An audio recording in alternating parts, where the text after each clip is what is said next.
So, what's Hashem's role in games? Can you pray to him to help you win a competitive game? Is that cheating?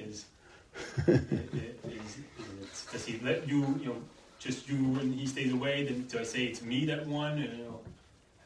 What's his role? Well, I don't hear this question have any specific relationship to games. Same thing would be true if you were trying to climb a mountain, or you were trying to make money on stocks, or if you try to memorize a Mishnah. I mean, I think that the same question arises: who's the agent? Who can take credit for what happens? I don't hear there's anything specific to do with games. Fairness. I mean, if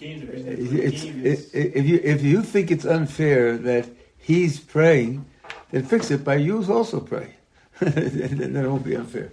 That's silly. If he does extra calisthenics, is that fair? No. He's using the resources that he has. He's not taking drugs. If you with your calisthenics get stronger, it's only because the Kodesh Baruch Hu makes you stronger, not because you made yourself stronger. So the Kodesh Baruch Hu is involved in everything that takes place. And one mustn't forget that the decision to pray is also a decision. We understand prayer as a kind of what's called a shtadlus. If my memory serves me correctly, the Chazon Ish asks the following question. You're standing at the edge of a pond, and in the middle of the pond somebody's drowning. Somebody, moving. And he says, let's see, what can I do? I'm not really good at swimming, and there's no boat, and there's no rope to throw out to him, and there's no board that I can throw out that he could float on. There's nothing I could do to save him. So I'll pray. That's wrong, because praying to Hashem to save him is one of the things you can do to save him. You tell me it doesn't always work, neither does surgery always work. It is one of the things you can do to save him, because it might be that if you pray for him to be saved, he'll be saved. If you don't pray, he won't be saved. God will save him because he favors you, and that's why he saves him. So praying to God is just another way to do something which will increase the probability of the outcome that you're looking for. And that being the case, since the Kodesh Baruch Hu is running the world, it's always appropriate to pray. Yeah. I've heard a thing that you should set for yourself out, Rabbi, Hasei L'Charav. What would be considered a rabbi? Would that just be a mentor, and how do you go about finding the right person? That's just a very interesting question. It's in the Mishnah, Hasei L'Charav. My Rabbi Zatzal told me 60 years ago, this is the age of specialization. There was a time when it was ideal to attach yourself to a certain person. It could be like your mentor, but not just a mentor, because a mentor is someone who gives you specific advice about specific things that you want to accomplish. But this person would be like a parent, and the person would care for you, have feeling for you, and take responsibility for your development, and teach you, and you would learn from the person's example and be inspired by being in the person's presence. And that's something which is a very, very valuable element in Jewish life and in Jewish development. I think one way to give it a kind of perspective is to reflect that for 1,000 years from the Exodus of Sinai till the beginning of building the Second Temple, the Jewish people were flooded with prophets. During that period of time, there were 1,200,000 prophets, 600,000 men, 600,000 women, say Chazal. Everybody knew prophets. Everybody interacted with prophets. The prophets are very special people. And you could get information about your own spiritual questions and spiritual struggles from them. So being elbow to elbow with people who have a very elevated spiritual life is something which is taken for granted to be a benefit for a Jew. We're under the leadership of Moses, the impact on the people was enormous. I didn't say that they were second-class spiritual citizens because they leaned on Moses. But Baruch put Moses in the world so people would lean on him. That's what he's there for. Now, however, it has gotten to the point where it's typical, I wouldn't say necessary, it's typical that people attach themselves to a number of others who can be their inspiration or their mentors in different areas. So you may go to one person for Psak Halacha, and another person you want to daven with him in his minyan because when he's davening, you're inspired in your davening. And when you have the sensitive interpersonal spiritual challenge, there are certain people who understand how to deal in interpersonal challenges and can give you advice, and they're not always the same person. So you use the resources that you have the best way that you can. Given that the person has a reliable public reputation, which is not something that should be taken for granted. Yaakov Hillel, who lives across the street here, wrote a book, Tovim T in Hebrew, Faith and Folly. Faith and Folly in English. And he talks about Kabbalists. He says the difference between, let's say, a Talmudic scholar on the one hand and a Kabbalist on the other hand is like the difference between someone who, this is his example, like someone who has a broken leg versus someone who has a stomachache. If someone has a broken leg, you can do an x-ray and you can check whether the leg is broken. But the person says, "Oh, my stomach hurts." Well, either it does or it doesn't. It's very difficult for you to verify whether his stomach really hurts or not. And the Kabbalist, falls on the floor and rolls around and mutters some unintelligible syllables and says, "I've seen God." Well, maybe he did, maybe he didn't. So he says there are only two things that you can do to verify the genuineness of the Kabbalist, and both of them need to be done. One is that you should have certification from someone who has a public general reputation, not just another Kabbalist. And number two, don't give them any money. Don't give them any money. If they ask for money, walk out. So there are criteria that you have for people who are worthy of being accepted as guides and mentors. Above and beyond that, you need to find somebody who can relate to you. And typically what you do is you ask people like you with whom did they have successful interactions. And you start there. And then my suggestion is to start with things that are small and fairly insignificant and where you can judge the outcome. I'm having trouble paying attention during davening. That's really small. Right? And he can give you a strategy, and either it works or it doesn't work, or he can describe to you your problem in a way that you didn't think of it before, and it gives you insight into where your problem is. When you have experiences like that, then you broaden it to things that are deeper, more difficult, more complicated, and perhaps more consequential for your life. And it could be that you have a person that can help you in this way at a certain period in your life, but then circumstances change, and then you need to move to somebody else, and that's perfectly all right. These people are committed to help others, and they typically are in over demand.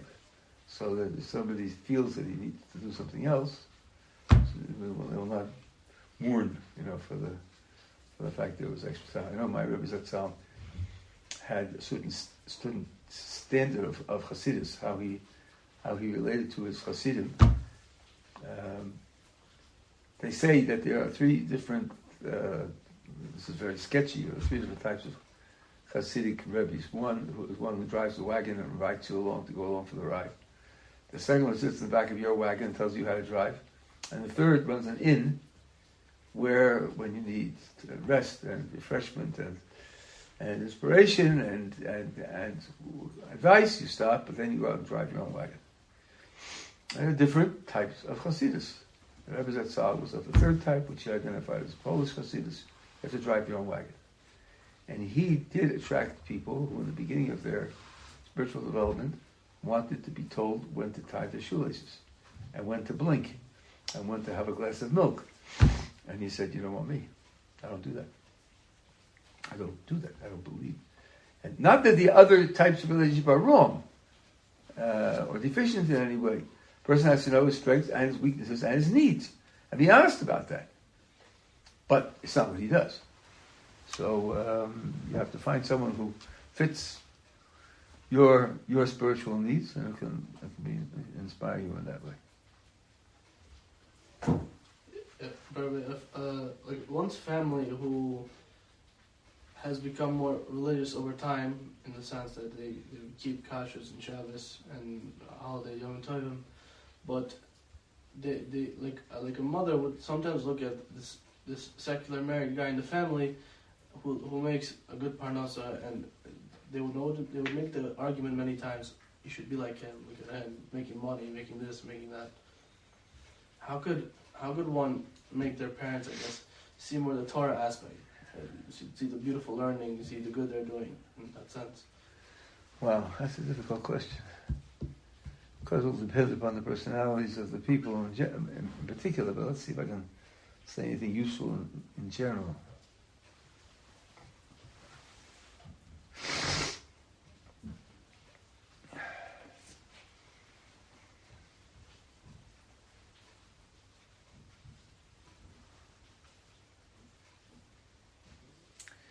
Well, there's a semi-nasty thing to do, and that is to think of someone in the close family who isn't making a lot of money, but for whom this person who's criticizing you has a lot of respect. Could be his or her own grandfather, or maybe didn't make a lot of money, but who they think was a good person, they're proud of the person, and they feel strong, feel connected to the person. And you could, this is a little nasty, but it's to say, what would you have said? Would you say that about Grandpa? That he missed out, he didn't really make it, he wasn't really successful because he didn't have more money? Wouldn't, because I know a tree is judged by its fruit. And I see. Well, yeah, but there are lots of different kind of fruit. Some trees give acorns, some trees give papayas. You can't eat acorns. I think if you can find someone whom they look up to who doesn't have that particular feature, then you could say, I'm happy to be like him or her. What if that person also doesn't have Torah values? Okay, but that wasn't the issue. The issue was money, right? They want the person saying to you, why aren't you making money like that person's making money? And the answer can be, I'm like this other person who didn't make a lot of money, and yet who you think was a very special person. So it seems like you do appreciate that a person can be a special person, have a special life without making a lot of money. And use that person's own values in order to answer that. When a person asks a question, when you want to move a person to a conclusion, you have to start where the person is. I didn't appreciate this for myself, and I'm a logician, but I read it from how. But what you're really doing is building a bridge. You're building a bridge from where the person is to where you want him to be. But that means the bridge has to start where he is. So you got to start with something that he already feels positive about, and then make the connection to yourself. So that's one way to do it. Another way to do it would be to say, let's say, whoever's saying this to you, say, how many hours a week do you work? Let's say the answer is 50, right? And you ask, why aren't you working 60 hours? You could make more money. Why aren't you working 60 hours? Well, the answer will be either I don't need more money, or what it would cost me to work the extra 10 hours isn't worth the amount of money that I would get. So there are things that are valuable other than money, and you weigh them against money, and sometimes they're worth more than money. And you can say, well, at my present point in life, I don't feel that the extra time that I would spend earning money is worth what I would lose thereby, and make it I.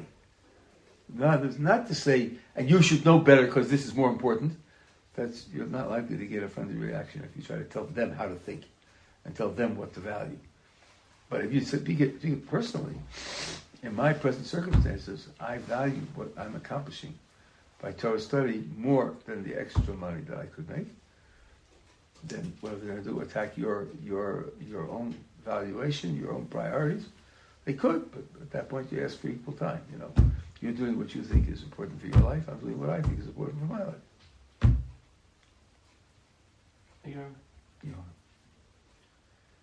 When somebody gets married, I've heard the idea that all their sins get removed or erased. What does that mean? Because I find it hard to believe that every action a man's done has been waived or pardoned. It's a little exaggerated to say it that way. What is said is that the day of the wedding is like Yom Kippur. Now, Yom Kippur doesn't take away all your sins, but the most, unless you do tshuva. That's part of the bargain. It's a time for kapara. It's a time for cleansing. It's a kind of new start. Because Baruch Hu gives you. That's why the custom is that the chassan and kala fast on the day of the wedding. Unless they make it on Rosh Chodesh, so the day in which the fasting is prohibited. But the custom is to fast because it's like Yom Kippur. That's why you see the davening, usually very heartfelt davening.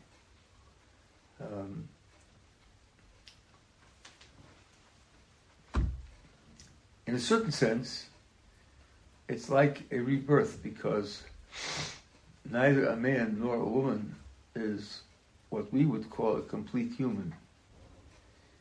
In the beginning of chapter 5 of the book of Genesis, repeats the statement because Baruch Hu created people, and it says he made them male and female. Vayikra Shmam Adam.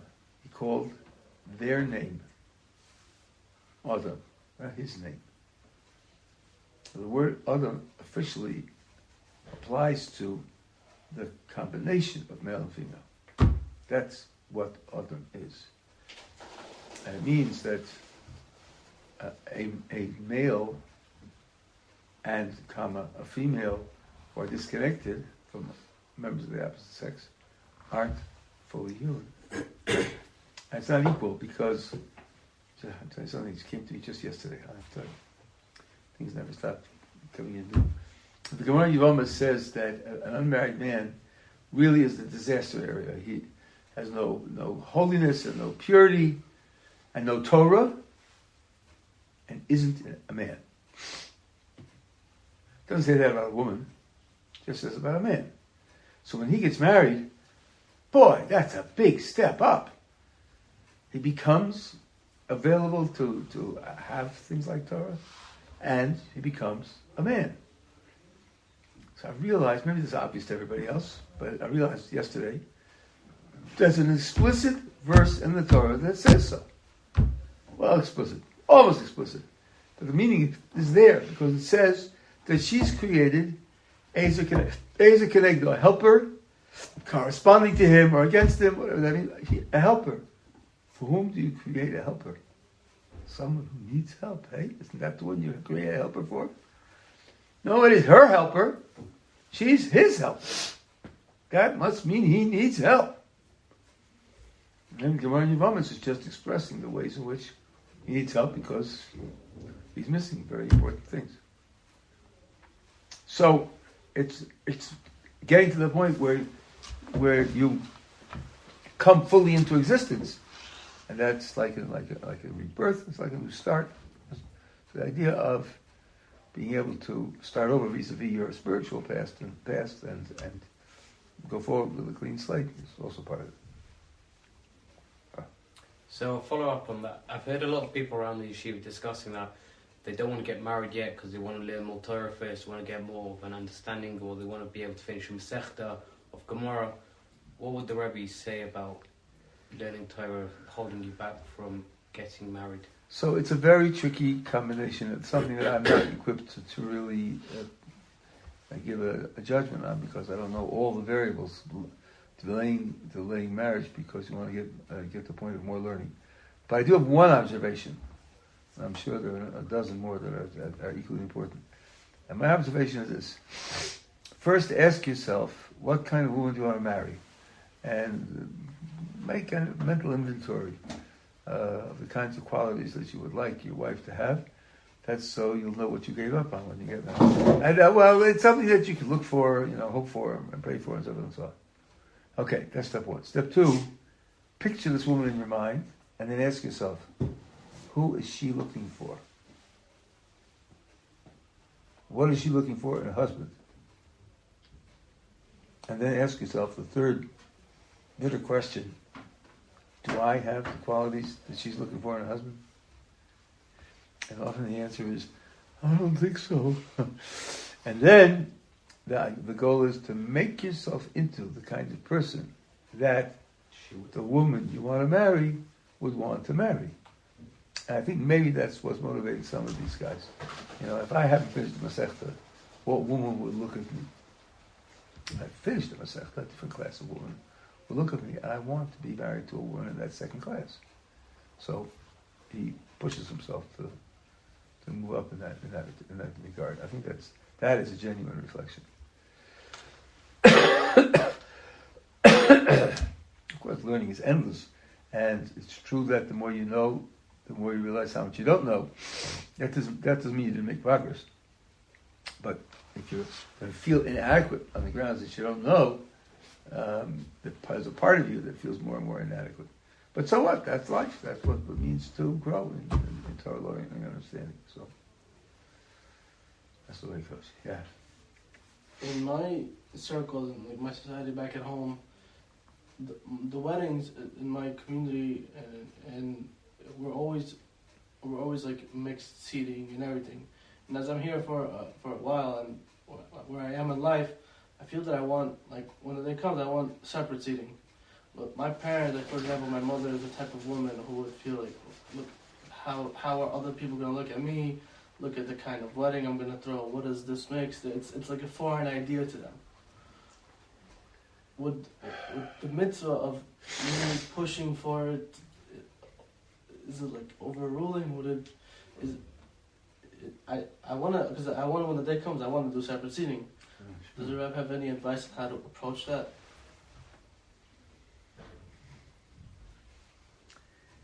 I guess it depends upon where you're going to have the wedding. Say the hall could arrange. No, not the hall. If you're going to have it in Eretz Yisrael, if you're going to involve the yeshiva, if you're, let's say you've been here 3 years, and really all your close friends are here, and you say, and the woman you want to marry also wants to get married here, and her close, because she's in some kind of women's educational institution, and then the question of how it will be held won't arise. What if it's the latter? Wait, have it in America? Well, that's a little peculiar. That, it's very nice for the parents to pay for the wedding, and it can be arranged if they don't. It's not the end of the world. Our weddings don't cost $50,000. But it's really the couple that's getting married, and the friends who are celebrating. And it's not a celebration for the friends of the parents, it's a celebration for the friends of the couple that are getting married. So if you've been here for 3 years, so she's been here for 3 years, and all your friends are in the yeshiva and in her seminary, or whatever, and they of course aren't going to come to a mixed wedding, then the wedding is separate by default. And never, I don't know, I don't counsel all the ones who are going into getting married, but usually the simcha of the event, the simcha of the time, is so great that they overlook it, and then when the event takes place, the joy is so overwhelming and so positive that it's hard for them to resist. And they don't have their social circle with them from Great Neck. So they don't have to worry, what will my social circle think, and what will they think of me? So, because they're not here. And if necessary, there are cases where people say to the parents, after the wedding is here, we will come to Great Neck, and you can make for us a celebration. And we'll be happy to make a celebration of the fact in the new couple. It's not a wedding, it's not a ceremony, it's not a rabbi, no ring, no none of that. People talking and people enjoying it, you know. Then I think you'd have to ask a question, but I can't imagine anyone who would insist on separate seating for a celebration. You know, some people would do it for themselves, but there's nothing going on there that's necessary for it. If there were dancing, so then of course the dancing would have to be separate. But even that, I think you have to ask a shaila. We have separate rooms, separate halls, on separate floors, and they can't see each other, and there's a telephone blackout, and so. But I don't think any of that is really necessary. So you could make a kind of compromise with them in that respect. Mixed dancing? No. Yeah, that's for sure. Right. That's just is not right. No, you have circle dancing, and then there's a men's circle and a women's circle. Yeah. What's up? Yeah. In the Jewish world, it's when it comes to things like suicide, it's looked at very controversial, and even if it's a Yeshivat Ohr who's been learning a lot and he dies by suicide, all the rabbis will say that he goes to Gehenna and he's a big sinner, and where does that come from, and what's the Torah background? Well, first of all, I think maybe there's some nuances there that perhaps you're not getting. For example, the question is whether the person's in his right mind. And I know of a psak that if the death takes time, like by hanging, then there's a presumption that he regretted it. And the question, the practical application is, where should he be buried? He committed suicide. If you know that he committed suicide deliberately, of so-called sound mind, then he wouldn't be buried in a normal cemetery. But we would presume that he regretted it, and then that would take away that. Now, where does it come from? Well, first of all, it comes from an explicit verse in the book of Genesis, which God says to Noach after he comes out of the ark. And he says, Shofech dam b'adam, b'adam b'dam yishofech. If a person kills someone, then he himself is considered to be a murderer. And doesn't say who the someone is. It doesn't say someone else. So, and after all, nothing in this world belongs to you. Not your house, and not your bank account, and not your clothes, and not your body. Self-inflicted mutilation is forbidden. The person says, 2 eyes, 2 ears, 2 lips, 2 legs, 10 fingers, 10 toes, all even. How boring. I'm going to cut off a finger, so I'll have 9 fingers. It's an odd number, There you go. That's something good. No, you can't do that. You can't do that. It's not yours. You didn't create it. You don't maintain its existence. It isn't yours. So the owner and creator of these things lays down rules about how they should be used. And suicide is considered murder. You killed a human being. People who assert things like, it's my right to do with my body as I please. It's a talking point. And it's good for throwing rotten tomatoes at the opposition, but you ask them where do rights come from, and who ordains what rights you have, and who sets limits on what rights you have. They haven't got anything to say.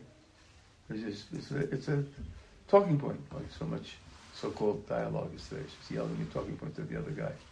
If you have a bigger megaphone, you win. So assisted suicide for someone terminally ill, suffering will be the same? It's very difficult. It depends upon how the assistance takes place.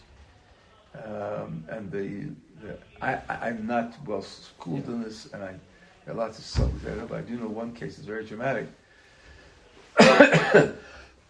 This is in the Gemara, that a person who's dying and who's being affected by the rhythmic chopping of wood, of a wood chopper, and each bang of the chopping of the wood sends a stimulus, and you can see him responding to the stimulus. You can't tell the wood chopper to stop chopping, because that's what's stimulating him to respond and keeping him alive. You can't pull the plug on the machines. On the other hand, you don't do something. I'm quoting Rabbi Weiss now. You don't do something that prolongs the dying process. So intubation, which means putting a breathing tube down. My first Rabbi was in that condition 4 years ago. She was at the end of her life. He told us, if the doctors say by putting in a tube she could recover some stability, and then they could take the tube out, then that'd be worthwhile doing. But if they say once we put the tube in, the tube has to stay in until the end, then don't do it. We have no mitzvah to prolong the dying process. We have a mitzvah to prolong life or to save the person's life. But not that. That's very delicate. I'm not answering any halakhic laws here. You have to ask on each case, and each condition will be different. But that's the general idea. Suicide is definitely not an option. It's not an option. Yeah. Proceeding with what the Rabbi said, I had a relative who was sick with the cancer, and towards the end of his life, he was sedated to the max. And I remember the nurse gave an option with either the chance that they could take him off the meds with a very small percentage of him waking up, and even if he wake up, he's been, in context being, he's been asleep for a week due to this medicine, or letting him pass while in this sedated state. Wow. We ended up keeping him on the sedation. Well, am I understanding correctly? If you do withdraw the medicine, if we keep him on the sedation, the chance of him staying alive is higher. That he would just be sedated. Right, but he would It's not essential. But if you withdraw the sedation and he does retain consciousness, will he be in horrific pain? That's for sure. That's for sure. His whole body was already. Okay, so I'll tell you again. I can't answer the question with authority, but I can tell you something that's relevant to it. There's a Gemara in the Dorim, the famous Gemara, where it says how important it is to visit sick people. Because the Gemara says, if you don't visit a sick person, you can't pray for him to live and you can't pray for him to die. So you think, what did I read? I can't pray for him to die. And the Ran says, on the spot, yes, there are times when it's appropriate to pray for someone to die. When is that? When his condition is terminal. So I hear the pietist in the background, how do you know it's terminal? God can do anything. You can't put God in a box and put... Yeah, but the Quran says so. So it means that you don't think in terms of what could happen miraculously. You know, you think in terms of what medical experience tells you, that people who have this condition die.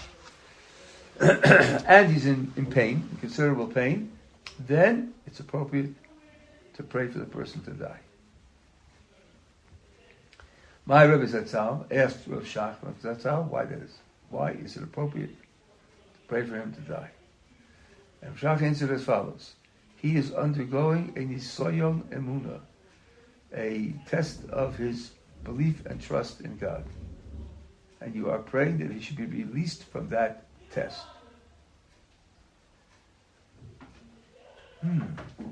Don't we say every morning, Olodei Nisayon, because Baruch Hu don't bring us into test, don't test us? there's a test and you pass the test, you get more merit. Right? That's true, but don't test us. Now, the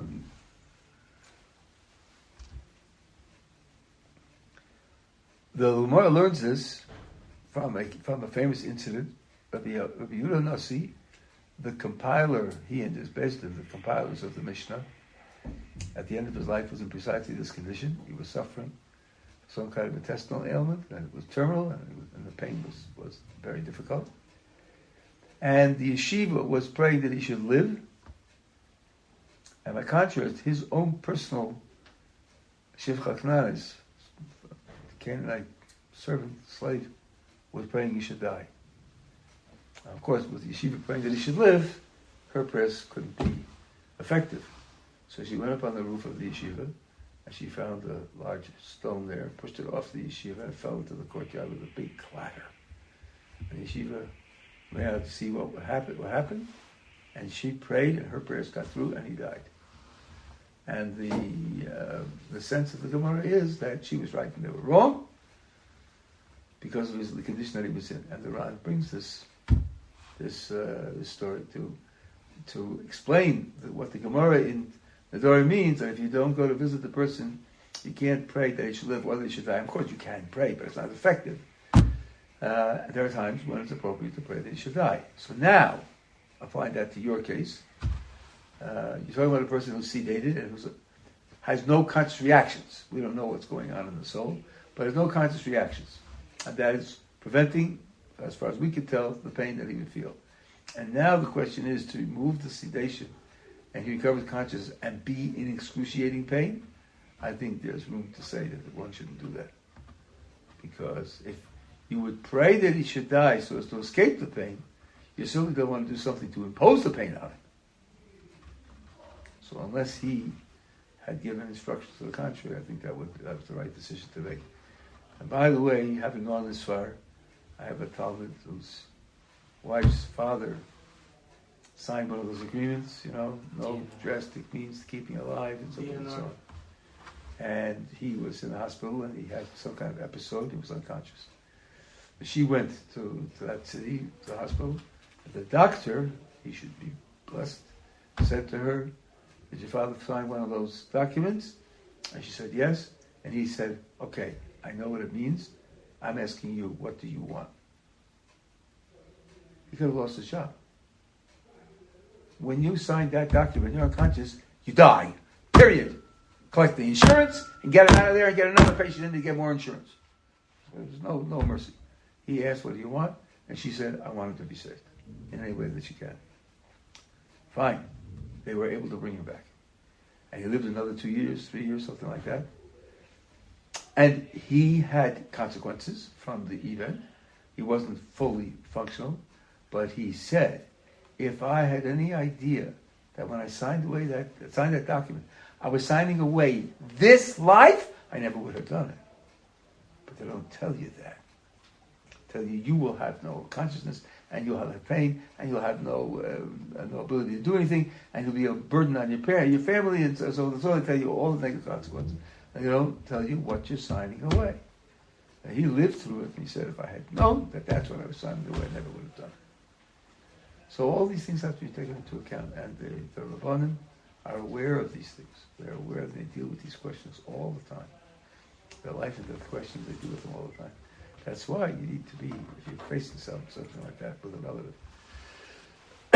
you need to be in touch with someone big, someone whom later you can feel, I did what he said, that was the right thing to do.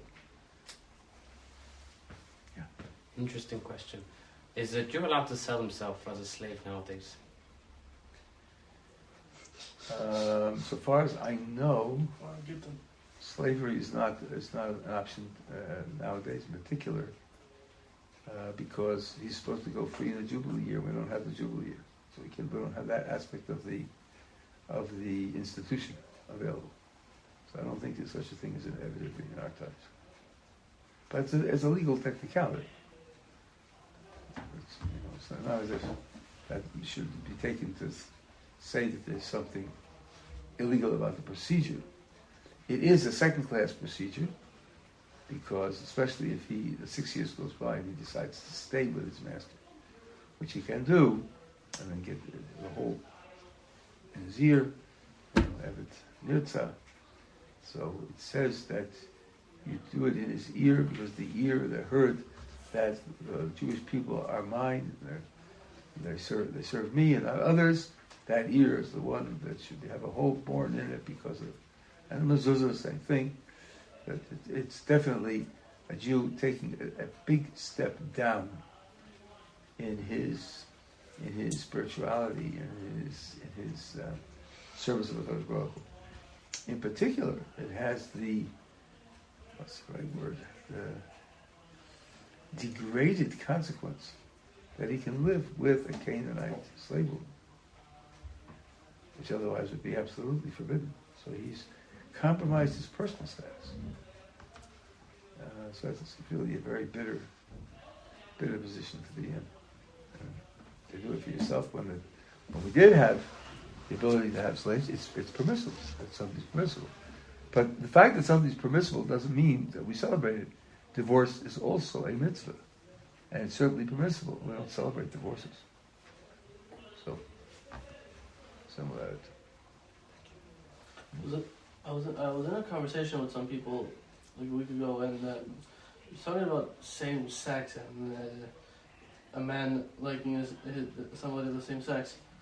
The question is there any evidence in the Torah that says a man could, somebody could be born like that? Because I know there's a pasuk that said you cannot be attracted to the same gender. Well, there's no positive. What it's attracted means you can't be psychologically desiring the same gender. Of course you can. Otherwise, it wouldn't have been a mitzvah not to perform the action. So there is evidence that. But you asked a different question. You asked a genetic question. You asked a biological question. They can be born that way. They can be born and. But that's not the same as an adult having the desire. We don't know how these things develop. It could be, you see, when you talk about genes and how the effect that genes have, so you have to make various distinctions. Your eye color is genetic. Because you have genes, that's why you have the eye color you have. But it isn't genes that make you tall. It's genes plus nutrition. A kid with 7-foot parents who grows up under starvation conditions will not be 7 feet tall. Because it requires nutrition also. Phenylketonuria is a disease which, if you have a certain gene, and you eat certain food, you develop a certain medical condition. But if you don't eat the food, you don't develop it. So, it's not fully genetic, it's not genetically determined. There's genetic disposition or genetic susceptibility to having the condition under certain environmental impacts. So, what's called in the literature SSA, same-sex attraction, that whether or not there's a genetic link to it is so political that science is all muddied. When they discover one, they put it on page 1. When they take it back 5 years later, it's on page 64 of the newspaper. You never notice it. I saw a headline a couple of years ago in the New York Times which said the current estimate is that the genetic factor in same-sex attraction is about 10%. That's pretty small. 10%. I mean, 90% of it isn't genetic. Well, that means a lot more going on there than just genes. So let's not talk about whether it's genetic or not. Let's just talk about whether there is such a thing as that kind of attraction. Well, the Torah prohibits it and says it's an abomination.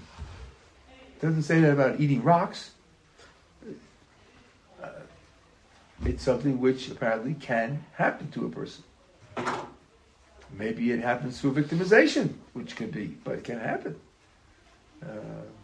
So we wouldn't say that's impossible.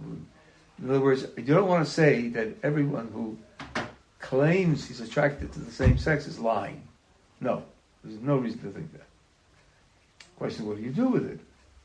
But do you think because I'm attracted, therefore it's an equally valid lifestyle, or whether you think it's a problem that needs treatment to try to be overcome, or you need a strategy of living with the problem. The mere fact that it's natural doesn't mean that it's good, or that it's to be exalted or praised or encouraged. Right? Like colorblindness or kleptomania, people who steal things. Genetic conditions, those are genetically caused, I think, and they're but it's sort of gene therapy. I don't think you can change them. Certainly with respect to being colorblind, but you don't celebrate them. It's not an equally valid lifestyle. If A will inject B with something that will make him colorblind, he's a criminal. He didn't just change his aesthetics to another aesthetics. Even though there was a guy, I don't know if you've heard of Oliver Sacks, he was a British Jew, very well educated, and he was a neurologist, and he treated all sorts of different interesting syndromes. He wrote quite a number of books of his observations of these people, and their life challenges and how they dealt with them and how they built lives around the parts of them that were still functional. It was very, very interesting material. And he treated a painter, a guy who was good and made exhibitions, and he had a neurological brain problem, and he ended up losing his color vision. And for months, he was devastated. He's a painter. He wouldn't go out in the daytime. He wouldn't go out at dusk, when because of the fading light, everything is very, the colors are all muted, so and so on. And then it occurred to him, maybe he could paint in black, white, and gray. Just paint without hues of color. So he trained himself to do that. And he said, I have discovered a whole new aesthetic dimension. Something I never dreamt of existing, because I was all the time dealing with full-blood color. And a few years after that, they developed a medical intervention which could possibly restore a color vision for someone who had the incident that he had, and he refused it. He had made paintings and had exhibitions of black, white, and gray paintings. So, he discovered that the lack of color gave him a dimension that he otherwise didn't appreciate. Life is very complex and hard to predict. I just finished tonight. You probably heard about what could certainly be called a miracle. What happened to the Rabbi Rosh Yeshiva. I learned with him for a year when I first came to Israel, so I count him as a Talmud. I count myself as a Talmud of his. And I was told by someone who knows him that IVF was developed a few years after he and his wife would be eligible for it. And he said, if only it could have been developed a few years earlier, so that we could have taken advantage of it. And now, at the age of 88, he had a baby through IVF. That's astonishing. You go through something in your life and you give up. You give up. It was developed too late. My wife can't do it. It's impossible. And it isn't impossible. It isn't impossible. It can happen. You just can't imagine how it can happen. Chazon Ish says, one dimension of bitachon, of trusting in Kodesh Baruch Hu, is to take seriously the fact that he's Kol Yochel, that he is all-powerful. To say he's all-powerful means you don't know for sure what's going to happen. The Talmud says, even if the sword is to your neck, and you see the first drops of blood trickling down the sword, you don't give up hope of salvation. Because Kodesh Baruch Hu can do anything. And here we saw it. I saw it. There were 3,000 people there. I saw some of they recorded the whole thing, and the brachos that they made, they're rejoicing and they're praying for Klal Yisrael. They said, which I understand, Sardim say, they said it there. Singing Acheinu Chol Beis Yisrael, davening for the Tzlach of Klal Yisrael. And he was so joyous. Oh. And rightfully so. Rightfully so. People came in from England, came in from America. His students, he has thousands and thousands and thousands of students. Great genius. I was by him. He was in Geula with about 40 guys. In the bottom floor of a building with just a room and a courtyard. And that was it. And I said to them, this can't stay like this. He's too big for this. No, he likes to be in charge. He likes to give all the shurim and know all the bachrim. And he's happy here. And no, he's not going to. I said, not true. So I don't know, I think he has 200 now. Big kol, a big building, Baruch Hashem, in Harnov where I live. He's outstanding mind. Outstanding dedication to Torah. Teaches his Talmidim Maharal. Not just Gemara, but teaches them Maharal as well.